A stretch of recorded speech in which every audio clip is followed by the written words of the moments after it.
Marcus Kane sat hunched over his drink in the dimly lit corner of Zephyr Station's cantina, his weathered hands wrapped around a glass of synthetic whiskey. At 73 years old, his once broad shoulders had begun to curve inward, and silver streaks ran through what remained of his dark hair.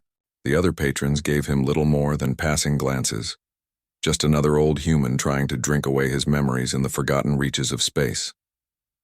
The station buzzed with activity as merchants, smugglers, and mercenaries conducted their business. Alien voices mixed in a cacophony of languages, while holographic advertisements flickered overhead, promising everything from illegal cybernetic enhancements to passage to the Outer Rim territories. Marcus had seen it all before, countless times, in countless stations across the galaxy. A group of young Valorian mercenaries occupied the table nearest to him, their blue-scaled skin gleaming under the neon lights. They spoke loudly about their recent conquest of a human mining colony in the Centauri system, boasting about how easily the soft-skinned weaklings had surrendered. Their leader, a particularly large specimen named Crix, slammed his fist on the table with each exaggerated detail of their victory. The humans scattered like frightened children. Crix laughed, his voice carrying across the cantina. Their so-called military couldn't even mount a proper defense. 27 dead, and we didn't lose a single warrior.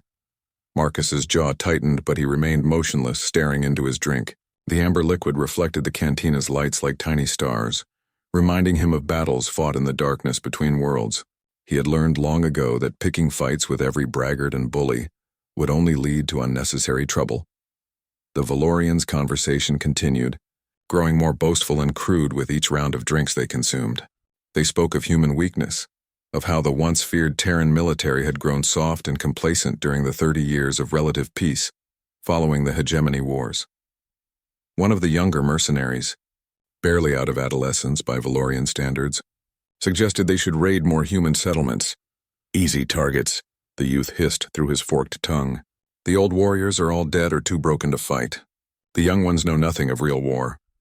At this, Marcus finally looked up, his pale blue eyes meeting the young Valorian's gaze across the cantina. For just a moment, something flickered in those weathered features, a shadow of the man he had once been. But the moment passed and he returned to his drink without saying a word. Crix noticed the brief exchange and grinned, revealing rows of sharp teeth. He stood up, his massive frame towering over the other patrons as he swaggered toward Marcus's table. The cantina grew quieter, sensing potential entertainment or violence. "You have something to say, old man?" Crix demanded, looming over the seated human. "You look like you might have been military once. Were you one of those pathetic soldiers we've been hearing about?" Marcus took a slow sip of his whiskey, not bothering to look up at the Valorian warrior. "Just trying to drink in peace," he said quietly, his voice carrying a hint of an accent that spoke of distant Earth colonies. The mercenary laughed, a harsh sound that echoed through the cantina. "Typical human cowardice. Your kind talks big about honor and courage, but when faced with real warriors, you fold like cheap cloth." Still, Marcus said nothing.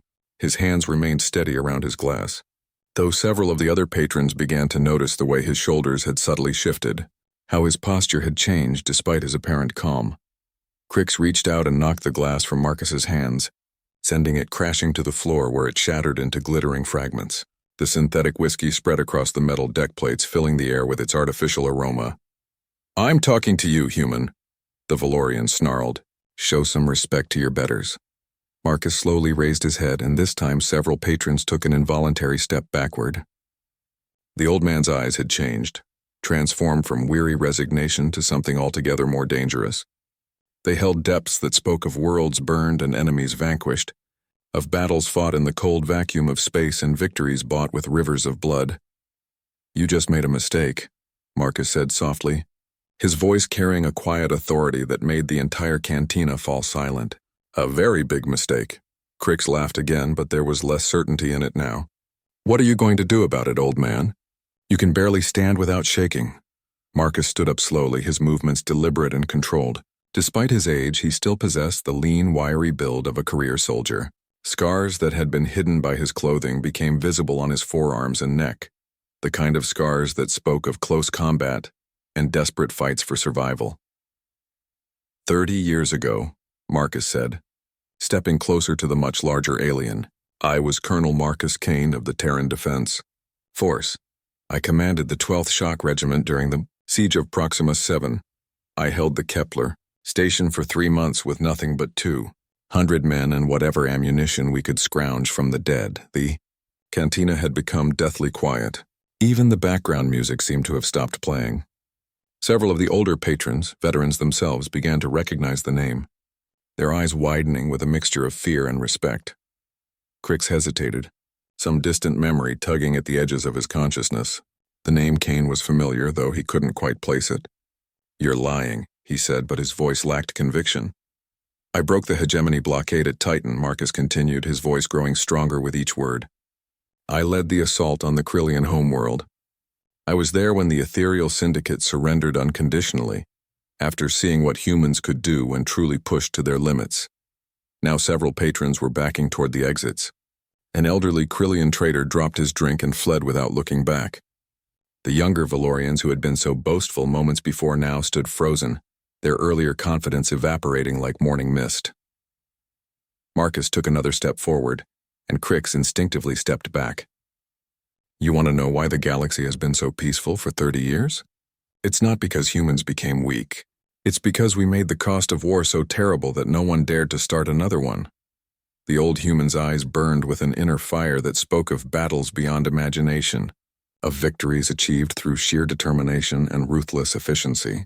In that moment, the cantina's patrons could glimpse the warrior he had once been, the man whose very name had once struck terror into the hearts of humanity's enemies. "So tell me, Valorian," Marcus said, his voice dropping to barely above a whisper, "are you absolutely certain you want to find out what this old tired human is still capable of?" Crix's confidence crumbled as the weight of recognition hit him like a plasma cannon blast. Colonel Marcus Kane, the ghost of Kepler Station, the man who had single-handedly turned the tide of 3 major battles during the Hegemony Wars. Stories about him were still whispered in military academies across a dozen species, tales of impossible victories and tactical brilliance that bordered on supernatural intuition. The Valorian's scaled skin began to pale, shifting from deep blue to a sickly gray. His fellow mercenaries stood frozen behind him, suddenly aware that their boastful evening had taken a decidedly dangerous turn. The cantina had emptied of all but the most curious or foolhardy patrons, leaving an uncomfortable silence broken only by the distant hum of the station's life support systems. Marcus watched the recognition dawn in Crix's eyes with the patience of a man who had faced down entire fleets without flinching. He made no threatening moves, but his very presence seemed to fill the space around him with potential violence. Years of command and countless battles had given him an aura that could freeze enemy soldiers in their tracks without a single shot being fired. "I remember now," Crix whispered, his voice barely audible. "The Siege of Proxima 7. My uncle served with the hegemony forces there. He said a single human colonel held an entire battle station against 3 full invasion fleets for 97 days. They called him the Phantom because he seemed to appear everywhere at once, striking where the enemy least expected." Marcus nodded slowly, his expression unchanged. "Your uncle was probably one of the lucky ones. Most of the soldiers who served in that siege didn't live to tell stories about it." The memories came flooding back to Marcus despite his efforts to keep them buried. Proxima 7 had been a bloodbath, a desperate last stand that should have ended in complete annihilation for the human defenders. But Marcus had refused to accept defeat, turning the massive station into a maze of death traps and ambush points. He had fought with a ferocity that shocked even his own men, leading desperate counterattacks through corridors filled with enemy soldiers and turning defensive positions into offensive weapons. "We heard the stories." One of the younger Valorians spoke up from behind Crix, his voice trembling slightly. "They said you held off 50,000 enemy troops with less than 200 men. They said you turned the station's own systems against the invaders, using the air recycling units to pump toxic gases into areas they occupied. 17 different toxic compounds," Marcus confirmed without emotion. "I also rigged the artificial gravity generators to create crushing forces in key choke points. War isn't about honor or glory. It's about winning by any means necessary and making sure your people go home alive." Crix swallowed hard, his throat making an audible clicking sound. "The report said you never slept during the entire siege." that you appeared in 3 different sections of the station simultaneously, as if you could be in multiple places at once. 97 days without real sleep, Marcus said, his voice taking on a distant quality as he remembered. Combat stims, adrenaline, and pure stubborn refusal to let those boys down. I moved through the maintenance shafts and service tunnels like they were my private highway system. The enemy never knew where I would strike next, and my men learned to follow my voice through the comm system even when they couldn't see me. The old soldier's eyes seemed to focus on something far beyond the cantina walls, seeing ghosts of battles past and friends long dead. By the end, I wasn't entirely human anymore. The stims and the stress and the constant violence had turned me into something else, something that existed purely to kill the enemy and protect my soldiers. The medic said my heart should have stopped 50 times over, but somehow it kept beating. A new voice cut through the tension from across the cantina. Colonel Kane. The words were spoken with deep respect and more than a little fear. An elderly human merchant had emerged from behind the bar, his weathered face marked by recognition and old memories. Jack Morrison, formerly Sergeant Morrison of the 8th Engineering Corps. I served under you at Kepler Station. Marcus turned toward the voice, his expression softening slightly as he recognized the man. Jack, I remember you. You were the one who figured out how to turn the fusion reactors into improvised weapons, saved us all when the Krillian assault ships broke through the outer perimeter. Morrison nodded, his eyes bright with remembered pride and terror. You pulled me out of that collapsed section on level 7. Carried me 3 kilometers through enemy-held territory to get me to the medical bay. I still have the scars from the plasma burns, but I'm alive because of you. The engineer turned to address Crix and his companions, his voice carrying the authority of personal experience. You boys have no idea what you're dealing with. This man didn't just fight in the hegemony wars, he was the hegemony wars. Every major victory, every impossible defense, every tactical miracle that kept humanity from being wiped out of existence. He was there, leading from the front and never asking his people to do anything he wouldn't do himself. Marcus held up a hand to stop the praise. That was a long time ago, Jack. Different war, different man. Maybe, Morrison replied, but some things don't change. The core of who you are, what you're capable of when pushed, that doesn't fade with age. Crix looked between the 2 humans, his warrior's pride warring with the very real fear that was growing in his chest. Stories were one thing, but standing face to face with living legend was entirely different. The old human before him might look frail and tired, but there was something in his stance, in the way he held himself, that spoke of coiled violence waiting to be unleashed. I apologize for my rudeness, Crix said finally, his voice formal and stilted. I did not realize who I was addressing. Marcus studied the Valorian for a long moment, weighing his sincerity. Apology accepted. But your friends were talking about raiding human settlements, killing innocent civilians. That's not something I can just walk away from. The younger Valorians shifted nervously, suddenly aware that their casual conversation about murdering humans had been overheard by someone who took such matters very personally. Their earlier bravado had completely evaporated, replaced by the uncomfortable realization that they might have just painted targets on their own backs. It was just talk, one of them said quickly. We weren't serious about— I was serious, Crix interrupted, his voice heavy with resignation. We've been targeting human colonies for months. Easy money, minimal resistance.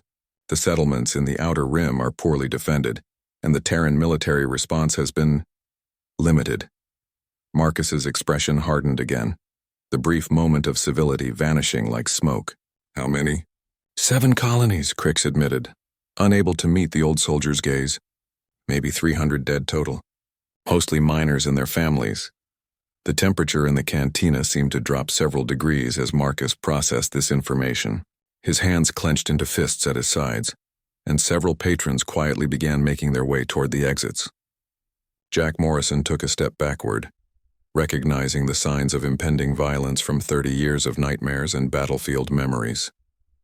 300 innocent people, Marcus said quietly, his voice carrying a promise of retribution that made even the most hardened criminals in the cantina nervous. Men, women, children, people who never hurt anyone, never posed a threat to you or your people. He took a step closer to Crix, and the massive Valorian actually flinched. You know what I did to soldiers who targeted civilians during the war? I made examples of them. The kind of examples that other soldiers would remember for the rest of their very short lives. The cantina had become a powder keg, with Marcus Kane standing at its center like a force of nature preparing to unleash 30 years of pent-up fury on anyone foolish enough to challenge him. The silence stretched like a taut wire ready to snap. Marcus stood perfectly still, but every person in the cantina could feel the violence radiating from him like heat from a fusion reactor. Crix found himself unable to move, pinned in place by the intensity of the old human's gaze. This was no longer just an encounter with an aging veteran. This was a confrontation with something far more dangerous.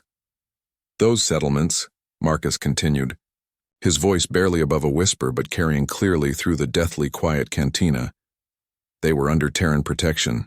That makes their deaths a direct challenge to human sovereignty. In the old days, that would have meant war. Jack Morrison recognized the signs and slowly began backing toward the rear exit. He had seen Marcus Kane in this state before, during the darkest days of the Kepler siege, when the colonel had transformed from a tactical genius into something altogether more terrifying. The other patrons, sensing the shift in atmosphere, continued their quiet exodus until only the Valorian mercenaries remained.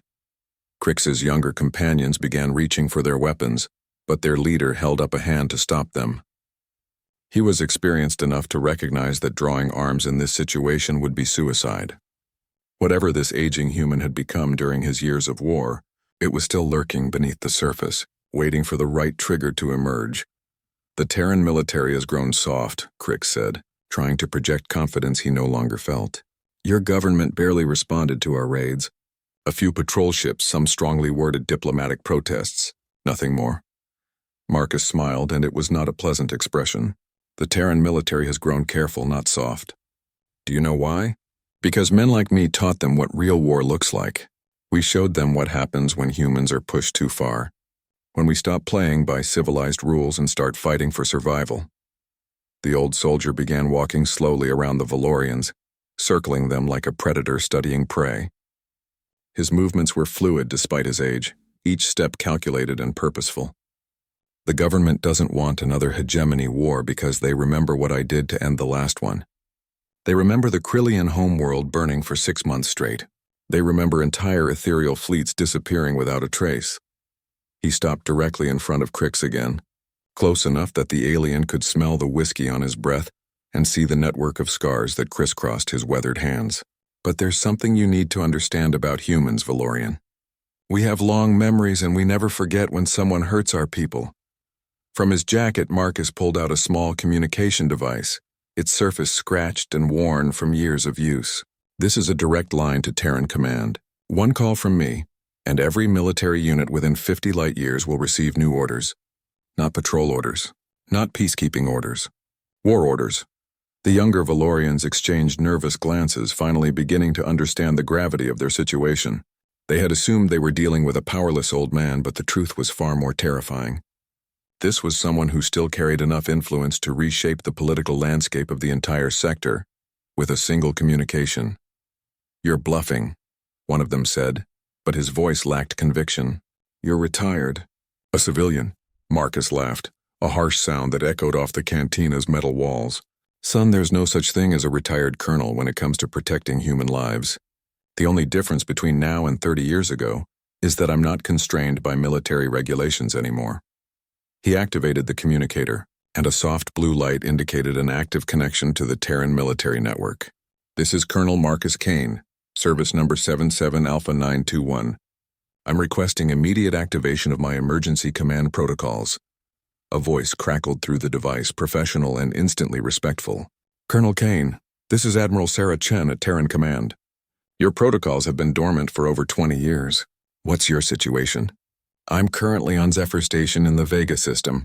I have intelligence regarding organized attacks on human civilian populations by Valorian mercenary groups. 7 settlements hit, approximately 300 dead. The pause that followed was brief but telling. Colonel, are you requesting military support? Marcus looked directly at Crix as he spoke. Not yet, Admiral. I'm hoping this can be resolved through diplomatic channels. But I want a full battle group positioned at the edge of Valorian space ready to move on my signal. Understood, sir. Battle Group 7 is already mobilizing. Admiral Torres sends her regards and asks if you need any specific assets deployed.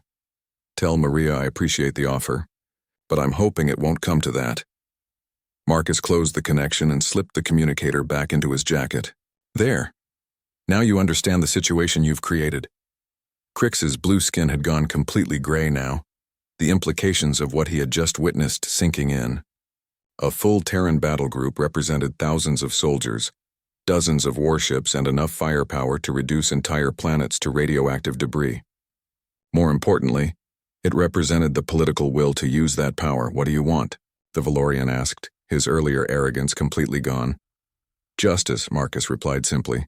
Those 300 people you killed deserve justice, and their families deserve to know that their deaths weren't meaningless. He began walking around the mercenaries again, his movements hypnotic and unsettling. You have two choices. The first is that you surrender yourselves to Terran authorities, provide full intelligence on your operations, and accept whatever punishment the courts decide is appropriate. And the second choice? One of the younger Valorians asked nervously. Marcus stopped walking and turned to face them all. The second choice is that I handle this personally. Here. Tonight. The cantina's lighting seemed to dim as he spoke, casting long shadows that made the old soldier appear even more menacing. I spent 30 years learning how to kill enemies of humanity in ways that would make demons weep. Age hasn't made me forget those lessons. It's just given me more time to perfect them. Jack Morrison, who had been watching from the safety of the rear exit, finally spoke up. Colonel, with respect, you don't need to do this. The authorities haven't been handling it, Jack, Marcus interrupted without taking his eyes off the Valorians. These animals have been murdering human civilians for months while bureaucrats debated appropriate responses. Sometimes the old ways are the best ways. Crix struggled to find his voice, his warrior's pride battling against the very real fear of what this legendary human might be capable of. Stories from the Hegemony Wars spoke of entire enemy units found dead without a single shot being fired, victims of traps and tactics so ruthless that they bordered on psychological warfare. If we surrender, he said finally, what guarantee do we have of fair treatment? Marcus considered the question for a long moment. You'll be treated according to Terran military law, which includes provisions for prisoners of war. You'll be fed, housed, and given medical care while awaiting trial. Your families will be notified of your status and allowed to communicate with you. He leaned closer, his voice dropping to barely above a whisper. But if you choose the second option, I can guarantee that your deaths will be educational for any other species considering similar attacks on human civilians. I'll make sure the recordings of what happens here tonight are distributed throughout the galaxy, as a reminder of what happens when you push humanity too far. The old soldier's eyes held depths of experience that spoke of battles beyond imagination, of victories achieved through methods that civilized beings preferred not to contemplate. In that moment, the cantina's remaining occupants could see why entire alien armies had surrendered, rather than face him in open combat. So what's it going to be, gentlemen? Marcus asked, his tone almost conversational. Justice through the courts or justice through me? The silence stretched for what felt like an eternity before Crix finally spoke, his voice hollow with defeat. We surrender to Terran authority. Marcus nodded slowly, but his expression remained hard as granite. Smart choice. But surrender is just the beginning. You're going to provide me with everything, ship logs, communication records, the locations of your bases, names of your contacts, and most importantly, information about any other groups conducting similar operations. He pulled out his communicator again. Admiral Chen, this is Kane. I need a detention team on Zephyr Station immediately, along with a full intelligence crew. We have prisoners who are going to be very cooperative. Roger that, Colonel. ETA 20 minutes. Should we prepare for resistance? Marcus looked at the defeated Valorians, noting how their shoulders had slumped and their weapons remained holstered. Negative. They're going to come quietly.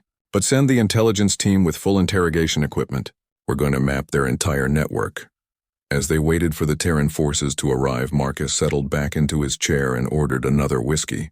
The cantina remained eerily quiet, with only the soft hum of the station systems breaking the silence. Jack Morrison eventually worked up the courage to approach the table. Colonel, can I ask you something? The old engineer said, sitting down across from Marcus. After all these years of peace, what made you decide to get involved again? Marcus stared into his drink for a long moment before answering. Jack, do you remember what we swore when we put on the uniform? To protect and defend human life against all enemies, foreign and domestic. That oath doesn't have an expiration date. He gestured toward the captured mercenaries. These animals think that 30 years of peace means we've gone soft. They think they can murder our people without consequence because the politicians are too worried about starting another war to respond appropriately. But the government has been responding, Morrison pointed out. Diplomatic protests, economic sanctions, increased patrols. Bullshit, Marcus interrupted, his voice sharp with anger. 300 dead civilians, Jack. 300 people who died because we were too civilized to hunt down the animals who killed them.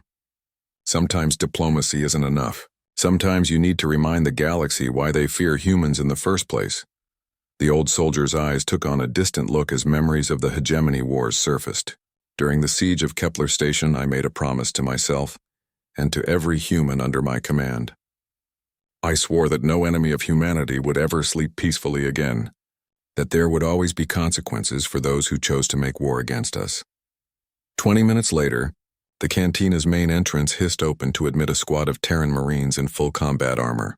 Their leader, a stern-faced woman with captain's insignia, approached Marcus's table and snapped to attention. Colonel Kane, sir. Captain Sarah Williams, 3rd Marine Expeditionary Force. Admiral Chen sends her compliments and asks if you require any additional support. Marcus stood and returned the salute, his posture straightening despite his age. Thank you, Captain. The prisoners are cooperative, but I want them separated for individual interrogation. And I need a secure communication link to Terran intelligence. We're going to roll up their entire operation. The Marines efficiently secured the Valorian mercenaries, their professionalism evident in every movement. As they led the prisoners away, Crix looked back at Marcus with a mixture of fear and grudging respect. Colonel, the Valorian called out. The stories about you, are they all true? Marcus met his gaze steadily. Son, the stories you've heard are the sanitized versions approved for public consumption. The truth is far worse. Over the next several hours, Zephyr Station became the center of the largest anti-piracy operation in 30 years. Terran intelligence officers arrived in waves, setting up a command center in the station's main conference room. Marcus found himself back in his element, coordinating multiple interrogations and analyzing intelligence reports. With the same tactical brilliance that had made him legendary during the war, the information extracted from the captured mercenaries painted a disturbing picture. The attacks on human settlements were part of a larger operation involving multiple species and criminal organizations. What had started as opportunistic raids had evolved into a systematic campaign of terror, designed to test human resolve and map their defensive capabilities. Colonel, Admiral Chen's voice crackled through the secure communication link. The intelligence you've gathered indicates this is bigger than we thought. We're looking at a potential coordinated assault on human space. Marcus studied the tactical display showing known pirate bases, supply routes, and attack patterns. It's a probing action, Admiral. They're testing our responses, looking for weaknesses. The question is who's coordinating it? Captain Williams entered the command center carrying a data pad. Sir, we've identified the primary staging area. It's a rogue asteroid mining station in the Vega 7 system, approximately 2 days from here at maximum burn. What's the garrison strength? Marcus asked, already formulating attack plans in his mind.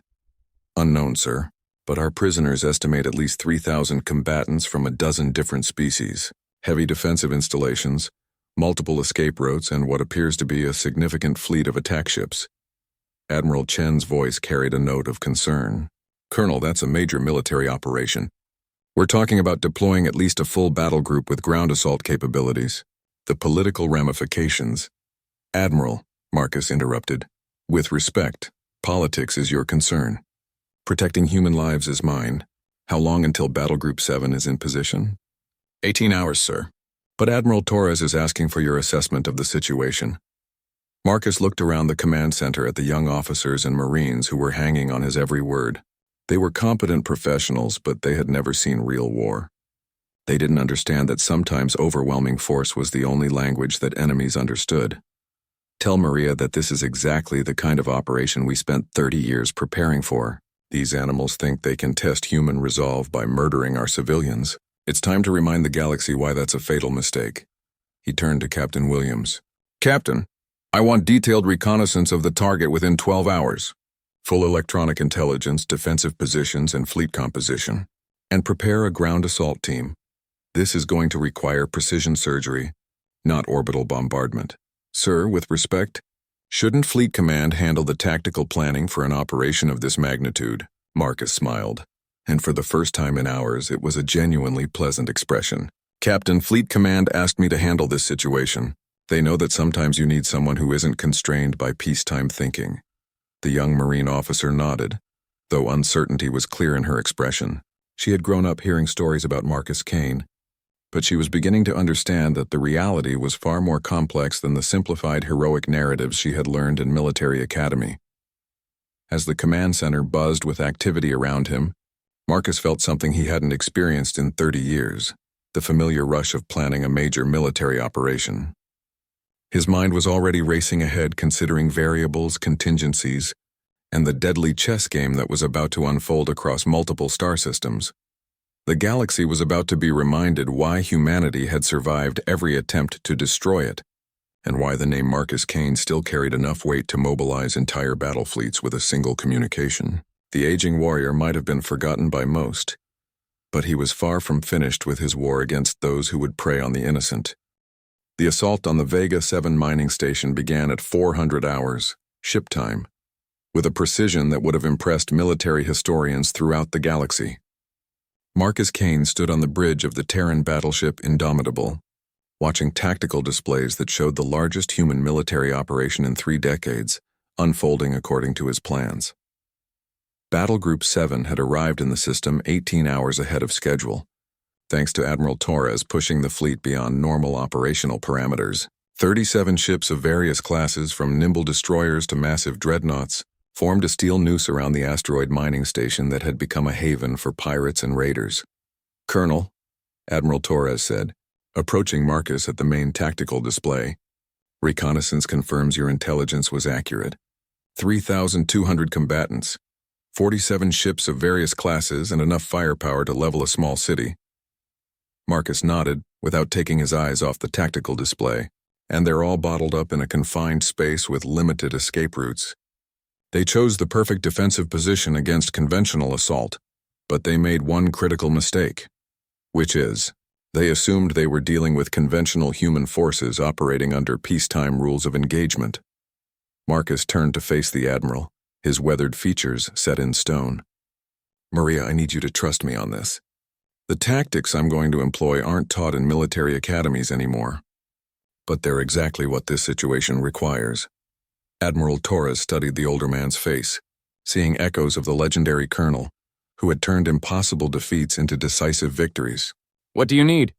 "Full operational command authority for the next 6 hours. No questions, no second-guessing, and no interference from Fleet Command or the civilian government."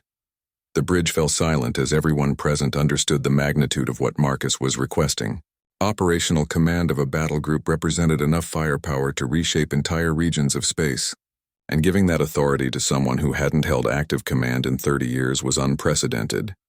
"You have it," Torres said without hesitation, "but I want to understand what you're planning." Marcus activated the holographic display, showing the asteroid mining station in 3 dimensions. The station's defenses are designed to repel direct assault.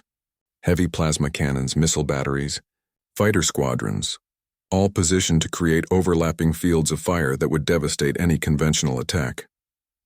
He manipulated the display, highlighting specific sections of the asteroid, but they're not prepared for psychological warfare. These pirates have never faced an enemy that could turn their own refuge into a death trap. Captain Williams, who had been studying the tactical data, looked up with concern. "Sir, are you suggesting we board the station? The casualties would be enormous." "No boarding action required, Captain. Watch and learn." Marcus opened a communication channel to all ships in the battle group. "All vessels, this is Colonel Kane. We are about to begin Operation Reckoning. Phase 1 commences in 30 seconds. The first phase began with what appeared to be a standard electronic warfare assault. Terran ships launched waves of communication jammers and sensor disruptors, blinding the station's defensive systems and cutting off external communications. To the pirates, it looked like the prelude to a conventional attack, but Marcus had something far more sophisticated in mind. Hidden within the electronic warfare package were specialized viruses designed to infiltrate the station's life support systems. These weren't weapons designed to kill, they were psychological tools designed to terrorize. Phase 2. Execute, Marcus commanded. Across the battle group, ships began broadcasting on all frequencies, not military communications but recordings. The screams of dying civilians from the raided colonies. The final messages of miners and their families as pirates overran their settlements. The voices of children calling for parents who would never answer again. The effect on the station was immediate and devastating. Pirates who had laughed about their easy victories now heard the human cost of their actions amplified and repeated endlessly through their own communication systems. The psychological pressure was overwhelming, designed to break down morale and create panic. "Sir," Captain Williams reported, monitoring the station's internal communications, "we're detecting massive unrest aboard the asteroid. Multiple fights have broken out and several groups are demanding immediate evacuation." Marcus smiled grimly. "Good. Fear makes people stupid and stupid enemies make predictable choices." Phase 3.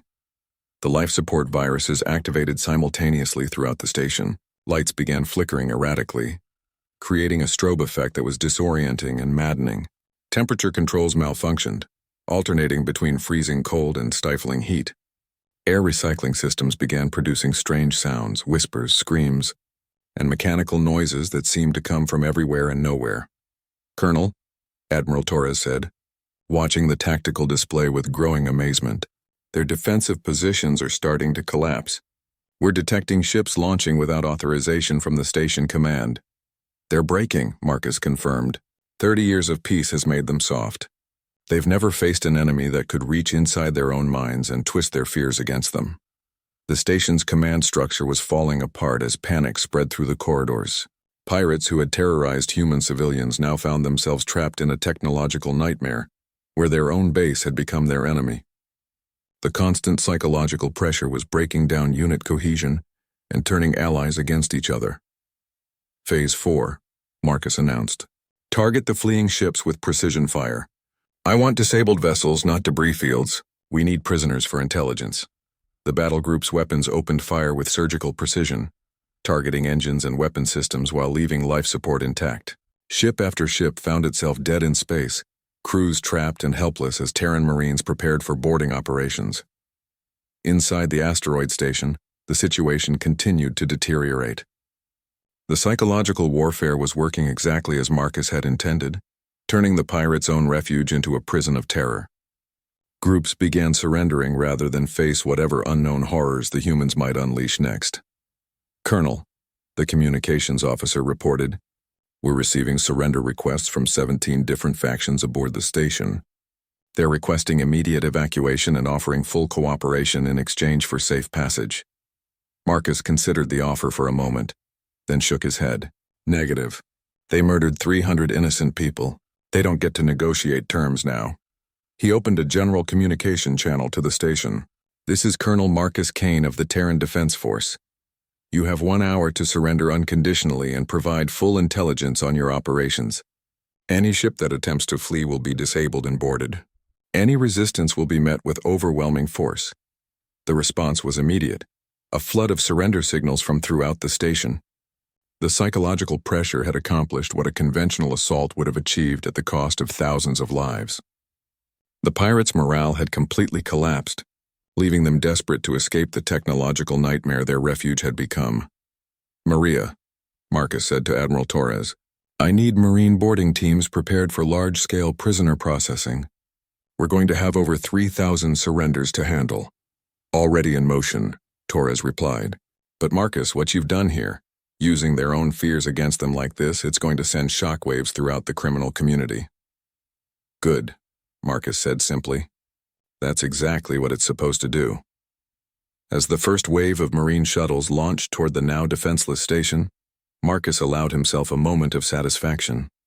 The operation had achieved its objectives without a single human casualty, while demonstrating that humanity's capacity for warfare had not diminished during 30 years of peace. The pirates had learned too late that attacking human civilians was not a sign of weakness to be exploited, but a line that should never be crossed.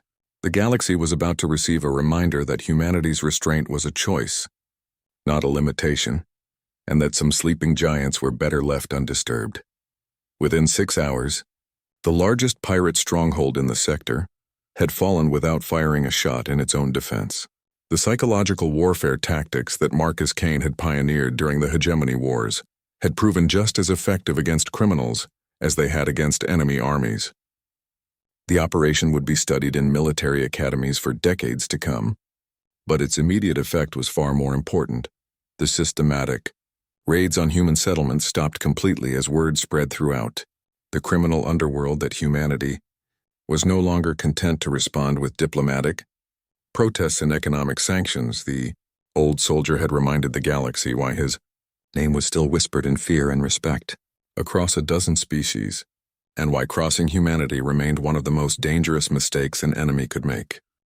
6 months after the fall of the Vega 7 station, Marcus Kane sat in the same corner of the same cantina on Zephyr Station, nursing another glass of synthetic whiskey. But everything else had changed dramatically. The cantina buzzed with respectful conversation rather than boastful threats, and every patron gave the elderly human a wide berth of deference and barely concealed fear. The operation had sent shockwaves throughout the galaxy that were still reverberating. Over 4,000 pirates and raiders had been captured, their intelligence networks completely dismantled, and their bases of operations systematically destroyed by follow-up Terran military actions. The systematic raids on human settlements had not just stopped, they had become unthinkable. Jack Morrison approached the table carrying 2 drinks, his weathered face showing a mixture of pride and concern. "Mind if I join you, Colonel?" Marcus gestured to the empty chair across from him. "Still just Marcus, Jack. The uniform came off again 3 months ago." "Maybe officially," Morrison said, settling into his seat. "But I don't think anyone in the galaxy sees you as just another civilian anymore." The old engineer was right. The operation at Vega 7 had catapulted Marcus back into the public consciousness with a vengeance. Military analysts across a dozen species were studying his tactics. Criminal organizations were issuing standing orders to avoid any contact with human civilians, and the Terran government had quietly reactivated his emergency command protocols on a permanent basis. "I've been following the reports," Morrison continued. "The Krillian Syndicate has officially banned all operations in human space. The Valorian High Command issued a formal apology for their mercenaries' actions and paid massive reparations to the families of the victims. 3 other species have requested formal military cooperation agreements with Earth." Marcus took a sip of his whiskey, his expression thoughtful. "Fear is a powerful motivator, Jack, but it's also temporary. Give it a few years and some new group of idiots will decide to test human resolve again." "Maybe," Morrison said, "but this time they'll know what they're dealing with. You didn't just defeat those pirates. You reminded the entire galaxy what humans are capable of when pushed too far." Through the cantina's main viewing port, Marcus could see Terran military ships coming and going with increased frequency. Zephyr Station had become an unofficial hub for human military operations in the sector, its strategic position making it ideal for monitoring potential threats and coordinating responses. The station's administrator had even named the main docking bay after him, much to Marcus's embarrassment. "There's something else," Morrison said, lowering his voice. "I've been hearing rumors from my contacts in the merchant fleet. Word is spreading about other things. Old operations, classified missions from the Hegemony Wars that are finally being declassified." Marcus's expression darkened. "Jack, some things are better left buried, are they?" Morrison challenged. "The galaxy is learning about Operation Ghostlight, about the Phantom Fleet, about what really happened during the final assault on the ethereal homeworld. They're realizing that the sanitized histories they've been reading for 30 years don't tell the whole story." The old soldier stared into his drink, seeing reflections of memories he had tried to forget. Those operations were necessary at the time, but they weren't something to be proud of. War makes monsters of good people, Jack. I became something during those years that I'm not sure I ever stopped being. "Maybe," Morrison said, "but you were our monster.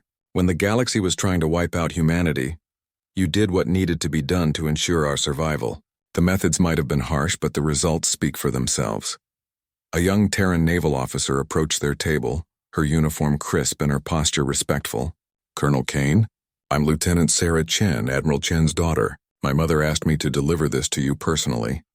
She handed Marcus a sealed military communication, then stepped back and saluted smartly. Marcus returned the salute before opening the message, his eyes scanning the official text quickly. "What is it?"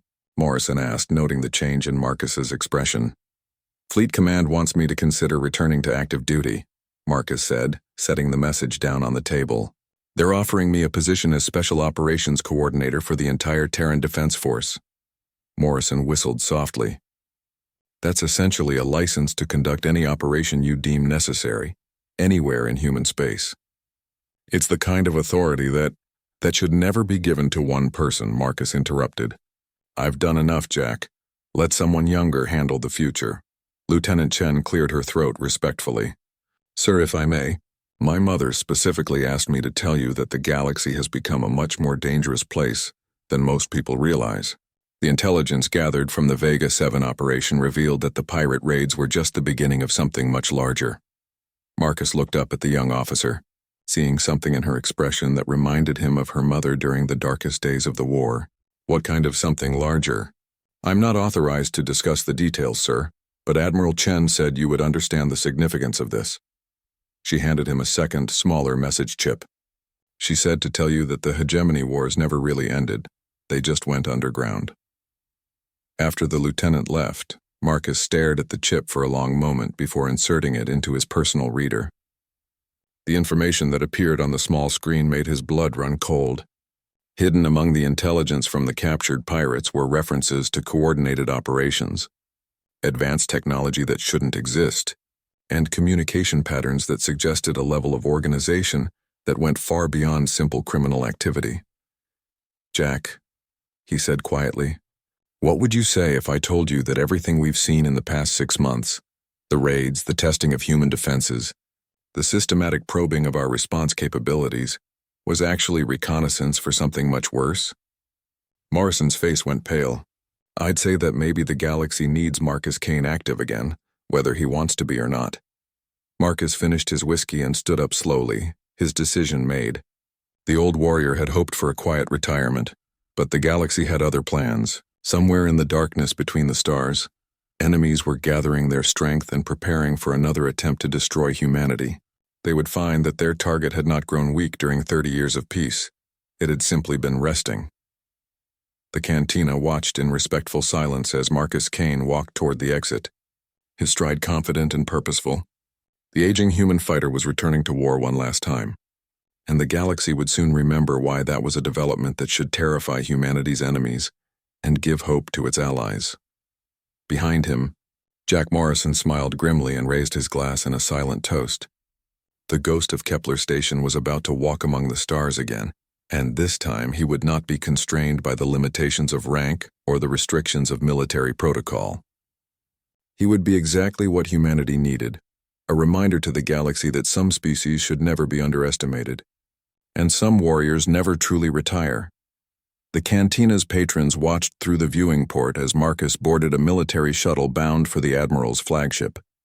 In the days and weeks that followed, stories would spread throughout the galaxy about the return of humanity's most feared warrior. Some would be true, others would be exaggerated beyond recognition, but all would carry the same underlying message. Humanity was no longer content to be seen as a peaceful, civilized species that could be bullied or intimidated. The galaxy was about to rediscover what it meant to face a species that had learned to wage war, not just with weapons and ships, but with fear itself as their greatest ally. And at the center of that fear stood a 73-year-old human who had never learned how to surrender, never forgotten how to fight, and never stopped believing that sometimes the only way to preserve peace was to make war so terrible that no one dared to break it.